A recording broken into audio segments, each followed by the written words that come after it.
Hey everybody, Freddie here. I'm on the road with Castle and today I'm in Thompsontown, Pennsylvania, and we came up here to visit one of our customers, ACPI, because they're using our machines and we wanted to check them out in production and talk to some of the people who are using them. So let's get started. Very high volume. There's a lot of cabinets leaving this place every single day. Yeah, just out of the Thompsontown facility, we produce roughly 6,000 cabinets, both framed and frameless, out of this facility on a daily basis, 5 days a week. So when you were contemplating making the change to the Castle machinery and to the pocket method of joinery, what were some of the things that you considered and your team considered in making that investment, and what were your expectations of that investment, and how have we at Castle fulfilled those expectations? Sure. I got to take you back to it was probably early 2013. Our operation, as we turned the company around after we acquired it, part of our frame making, we were bore and dowel, and our equipment for bore and dowel didn't produce a quality product. So the joints weren't tight, they were misaligned, had to do a lot of post sanding of the dowel itself. And not only that, we could only handle about 50% of our capacity. And so we had established a foreign supply chain for the other 50% of the capacity, which we never had the right part at the right time.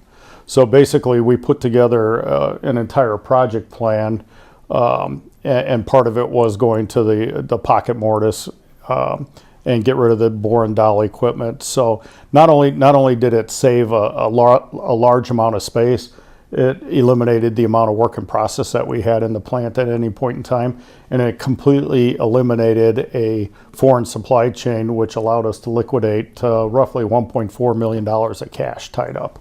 So to me, as putting my CFO hat on versus my COO hat, here it was a great investment. The total amount of the equipment that we purchased was probably $350,000 to $400,000 to make this happen, and in return we were able to liquidate roughly $1.4 million of working capital. And that's a true success story there. So oh, absolutely. So your payoff on this deal was almost immediate, it seems. Oh, it was overnight. Overnight. Yeah, literally overnight. It paid for itself. You actually laboratory test the strength of your joints, and I don't remember exactly the numbers, but it was significant difference in strength with the Castle joinery, the pocket joinery. Oh, absolutely.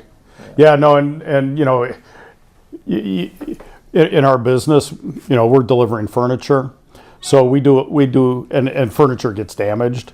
We do a lot of drop testing of different combinations of designs of cabinets. And we actually found that the pocket screw with a glued joint actually survived our drop test much better than our old construction method. What goes through your mind as a manager in making this decision? Well, you know what? I think it's support after we get the machine. My maintenance guy, I don't know if you talked to Shane, but he's very important to me, and he has never had a complaint about being able to get replacement parts, rebuilt parts, and to keep the machines up and running.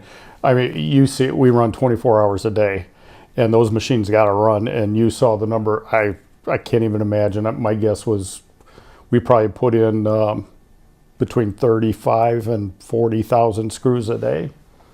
Would be a guess. Well, one impression that I got is that machine is situated on the front end of almost every operation, and how critical that machine is to be functional, be running. And your three machines in this shop here are running 24 hours a day. Right.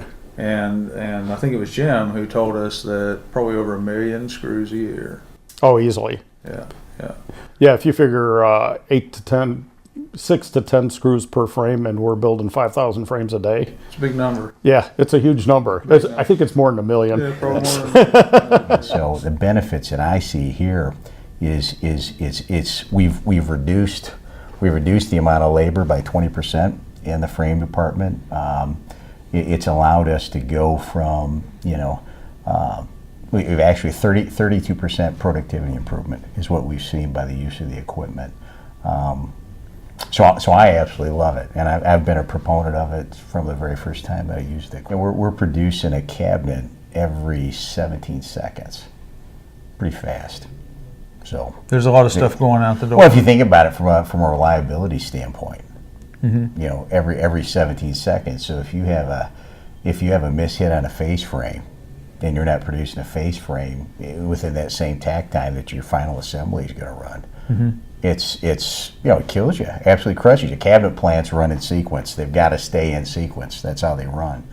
And if you don't have reliability upstream in the process, then you're not going to have that kind of predictability and be on that tack time, that drumbeat downstream. You having been in this industry a long time, there's been a transition over the years toward pocket joinery. Absolutely. Do you think that's a transition that's still in motion, or has that just kind of become the standard? Oh, I think it's absolutely. It's when I again, I kind of sound like a broken record. When I first got here, I felt like we were way behind the times because the three competitors that I've worked for, it's definitely an industry standard. Definitely industry standard. So I felt like we were behind the times, and quickly realized we needed to very quickly change that process. I mean, one of the huge benefits was not only the reliability, and you guys have been awesome too from a support standpoint. No, nobody paid me to say that, but you guys have been phenomenal, and it allowed us to go make the order. It allowed us to free the inventory up. It allowed us to take people out of the process. It allowed us to be predictable at a much higher volume level, is what it allowed us to do. So Wally is our CFO and COO. It took him about 2 seconds to see the benefit, and he told me immediately, go buy that equipment, and we did. It sounds like over the last few years there's been a renaissance at ACPI. It has, and huge transformation. And it's transformed into something pretty great from It what has. I'm seeing. And there's probably been a lot of adjustments, a lot of changes along the way. Would it be fair to say that Castle is part of that transformation? It was actually the first thing that we did. That's great. Yeah, the first thing we attacked when I got here was face frames. You have 3 Castle machines, Yes. and those are the CSI machines, Yes. and that's the big one that cuts the pocket and inserts And the inserts screw. the screw. It's a lot All in lot easier on us. That way, it puts a screw, drills it, routers the hole in, puts a screw in, then we just put it on the table and glue it up and build them up. And that operation happens really quick. Really quick, yes. Yeah. I was out on the floor with you a few minutes ago, and I was watching one of your operators, and man, she was just, Yes. it was amazing how fast she was moving. And when you think about that in a production environment, your flow is so efficient. In fact, I thought you told me earlier, like today's a good example.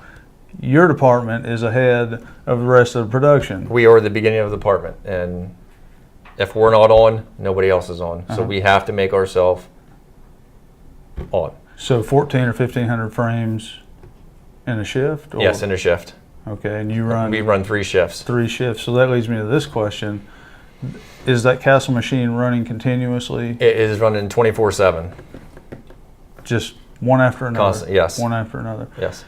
You may not know the answer to this question, but I'd be curious, how many screws, how many pockets and screws how many pockets are you cutting a year, and how many screws are being inserted? I on say that over 1 million. Over 1 million screws a Yes. year. So that machine is running 24 hours a day. Correct. If you had to take either an educated guess or an actual hard data number, how many pockets and screws would you say are being cut and inserted in the course of a year? Well, you're probably well above 1 million. Benefits to the Castle pocket, because we're really proud of our unique pocket. The pocket, I think, if from a builder's perspective, is at an angle that allows easy gun penetration to insert the screw. I think, as Pete mentioned earlier, it minimizes the amount of splitting because of the entry into the next piece of wood. Other than that, it's So that's what we think. We think that because it is a low angle 6-degree pocket, as the screw enters the material, 2 things happen. One is it doesn't have the tendency to want to move apart. Of course, you're clamping your material in the assembly, but in most applications we feel like clamping isn't even necessary. We think that's a benefit. We think because of the low angle that it's probably creating a cleaner connection to the mating piece, and therefore maybe helping prevent the splitting, and we also just think it's an elegant, beautiful pocket. The machine, in one swift movement, it actually drills the pilot hole, it machines the pocket, and inserts the screw. And when that part leaves that machine, it's a complete part, and it takes less than a second to perform this. One of the side benefits that you don't really see, and you don't really think about, is it's helped us reduce inventory. We used to use bore and dowel, and we would have to have stuff machined way ahead of time, and we had mountains and mountains of inventories to keep the plant running.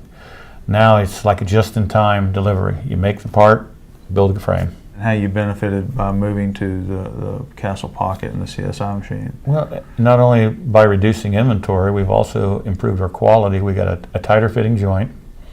Through our KCMA testing and our internal laboratory, we have a stronger frame, and it's actually sped up the flow through the plant. So you actually test the strength of the frame in a scientific laboratory type environment, and you've Correct. determined that you have a stronger frame with the pocket joinery versus the doweling. Yeah, that's correct. That's pretty interesting, but we're not surprised by that. What about the aspect of being able to stack the parts? The screw insertion. It's all contained within the piece of material itself, so there is no problem with stacking and things leaning. With law bore and dowel, you actually have pieces protruding. Everything's internal pretty much, so it makes it a lot nicer. The screw is seated in such a way that it doesn't interfere with stacking Correct. the parts. Correct. And you're able to keep your parts organized. Correct. One of the good things, or unique things about a CSI, is we do run 24 hours a day, 5 days a week, sometimes 6. There's very minimal downtime, so there's not very much maintenance required on these pieces of equipment. And if ever we get into a pinch, we need some service. We've always had excellent service, and they're only a phone call away. I would recommend the Castle CSI to anybody, and if you do buy any cabinetry, ACPI is your name. That's right.